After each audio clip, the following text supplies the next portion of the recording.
Have a large coffee, no milk, lots of sugar. Why is it that you run away anytime somebody says something that you don't like? Because I have a... Do I really have to answer this? Yes. Yes, Reed. For me, you do. How could you be so heartless? Well, tell me how it's heartless to give Katie permission to go back to her house to pull her act together. Because Chris needs her there. He's very sick. He could be dying. No, Luke, he is dying. What he doesn't need is more stress. Thank you. How is Katie being there going to cause him any more stress? Don't you think it's going to make him upset to see how Katie can't deal with his condition right now? Katie is a lot stronger than you think. Well, I hope you're right, but that doesn't mean that she has to prove it right now. There's only so much pain that a person should be asked to deal with. And this is your call to make? No, it isn't. It's just a suggestion that I'm making based on what I know. I live with Katie. I see how she's still mourning for Brad. Her friend Nancy just passed away. She's only human. She's not an emotional superwoman. You know what I think? I'm guessing you're gonna tell me. I think you're projecting. Explain that, please? You're the one that can't handle emotional overload. And that's why you can't give your heart 100% to anything or to anyone. And you want everybody else to act the exact same way. Okay, thank you, Dr. Freud. Reed, you just had Katie do exactly what it is that you always do. What is it that I always do? You run away when things get too sensitive. When things get messy, you turn your back. You run away from that mess. It's called a defense mechanism. It's what keeps me sane. You should try it sometime. Well, you know what, Reed? It might keep you sane, but it also keeps you from being able to love. Love? What does that have to do with this? For you, apparently nothing. Oh my God, I can't believe I just don't know that I'm in love with you. Hey, you know what? You're right. Maybe I just need a stronger defense mechanism. Hold the phone. Hold on. What? What did you say to Noah? Yes. I did tell Noah that I was in love with you. But honestly, Reed, right now, I'm not feeling much of that. That's because you're angry, and once again, you are overreacting. How come whenever I don't like something that you do, I'm overreacting? Yes, I see a definite pattern. Reed, don't try to be cute. Because I am very angry at you right now. But you could tell me that you love me whenever you want. You wouldn't believe me if I said it right now anyway. You'd just think I was trying to diffuse your anger. Yeah, you're probably right. Try and see this Katie situation from my point of view.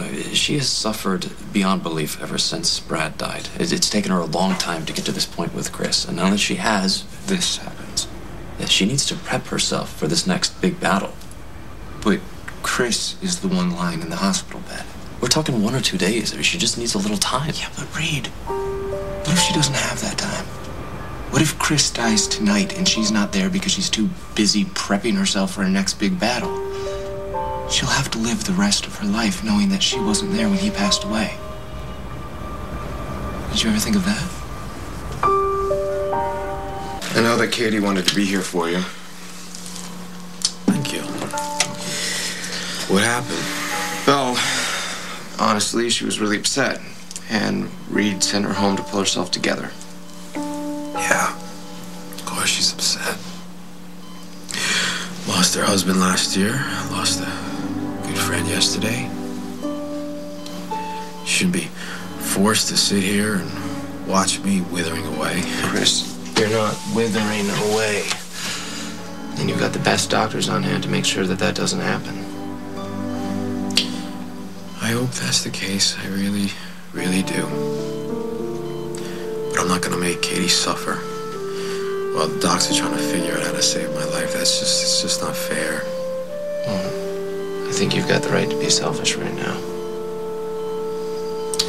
It's selfish most of my life. I'm getting tired of it. You need all the support that you can get right now. And you need to be surrounded by all the people that love you. I am, but Katie, no, it's... Look, I don't want this stupid virus to just destroy her life as well as mine. And deep down, she knows as well. And that's why she left. And I'm glad she did. Oh, wow. You have free time to sit around reading? Yeah. Well, I'm just looking out all the facts here on his chart so I can start to make a few decisions. I didn't realize that Chris had the luxury of time, Dr. Dixon. I'm sorry. I thought that your expertise was neurosurgery. It is. I also know when a patient needs his doctor to get it into gear. You know, you have a hell of a lot of nerve. You're the one who brought me in on this thing. Cardiology is your expertise. Yes, it is, and I came in blind on this thing. You didn't even tell me that it was Chris Hughes who was the patient. I had to do that. Yeah, well, then perhaps you will understand that I have to look at this and get the facts straight so I can know what kind of treatment I'm going to launch into. Am I interrupting something? No, not at all. Dr. Oliver just wanted to know what kind of treatment I was going to use on your son. I just think that time is of the essence. Yes, it is. John, I have complete trust in you. I know you'll do everything you can. I intend to. Excuse me. Are you questioning Dr. Dixon's capabilities? No, not at all. Oh, wait. There's something I have to say. Yes? I know you have a healthy disrespect for authority and that you thumb your nose at protocol and you like to do things your own way. Agreed. And I have allowed that to happen to a point. Even at times I've supported you when it really wasn't at my best interest. Your point? I've tried to be a friend, maybe even a mentor. I know that. It's meant a lot to me, and I appreciate that. I really do. So if it's okay. I don't think you do appreciate it, Doctor. Because if you did, you would have told me the minute you found out that my son was sick. But no, you chose to keep that a secret. And now he has a permanently damaged heart, and he may die. And I want to know why, from you, I wasn't told. He asked me to keep quiet about his condition. As the physician that was providing care, I had no choice but to honor his wishes. I see. I urged him to seek proper treatment. I also urged him to tell you all about it, Bob. He refused. And you called in John Dixon? Yes.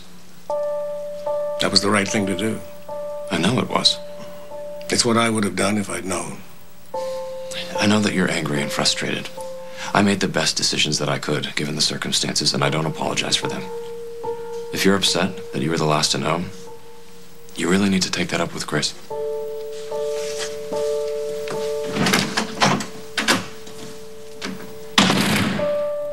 Well, I think you are making a big mistake keeping Katie away, but I can tell it's useless arguing with you right now, isn't it? You're right, it is. Yeah, you've just decided to make everybody's lives really, really hard today, haven't you? Yeah, that's right. You want to make something of it? Yeah. Oh, Luke, I'd like a minute with my son. Oh, of course. I'll check on you later. Yeah, if I'm still around. Oh, well, you better be.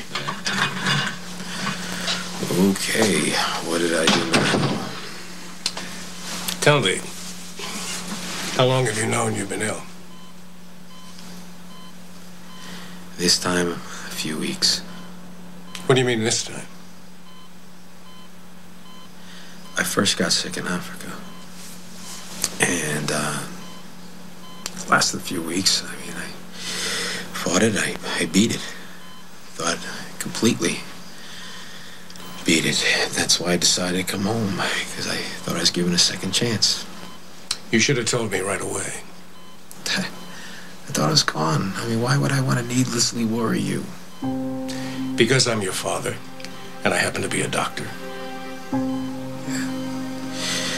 I guess maybe I just wanted to prove to you that I am grown up. I'm not a responsible adult, you know. The little kid in me wanted to make you proud. I am proud of you, Chris. But I'm ashamed of myself. Why? Because I doubted your commitment. I saw your actions as being weak and lazy. If I'd known you were this ill... Dad, stop. Look, I didn't want you to know. I can understand about Africa, but why now? Like I said, I beat it once before. I thought I could beat it again. And you will. We'll see that you do. Whatever it takes. Appreciate your optimism. I know you, Christopher. And you're strong enough to win. Yeah. Better be strong enough, right? Throw I'm the son of Bob Hughes. Damn straight.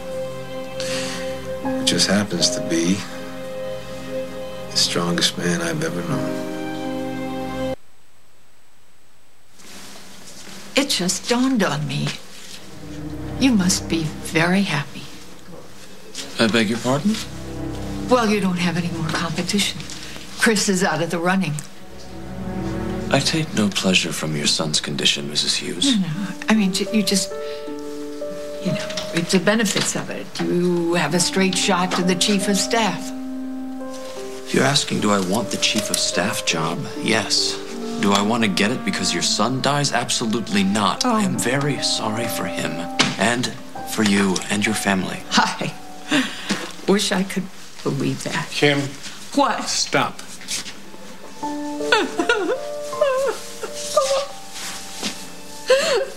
Listen, Dr. Oliver is not to blame for what happened. I didn't say he was to blame. It's that he takes advantage of it. That's not true. Reed was the doctor who first took care of our son when he became ill. What? He wasn't allowed to tell us because Chris forced him not to. Doctor-patient confidentiality. He had to keep quiet. Is that true? Yes. And he's the one who called in John. It was all I could do to convince Chris to go along with that. And what about the golf game with Leland? What about that? He went out there to watch over Chris. And then when he collapsed, he brought him to the hospital. Oh, my gosh. I'm so sorry. I apologize. It's so sorry. completely unnecessary. I can only imagine what you must be going through. Right now, I'm going through terror and anger and guilt. I'm the one with the tired old heart, and I should be in that bed, not our son. Oh. I'm the one. No, just stop it. But we've got to stay strong. All of us, for Christopher's sake. And what if we win? We're not going to.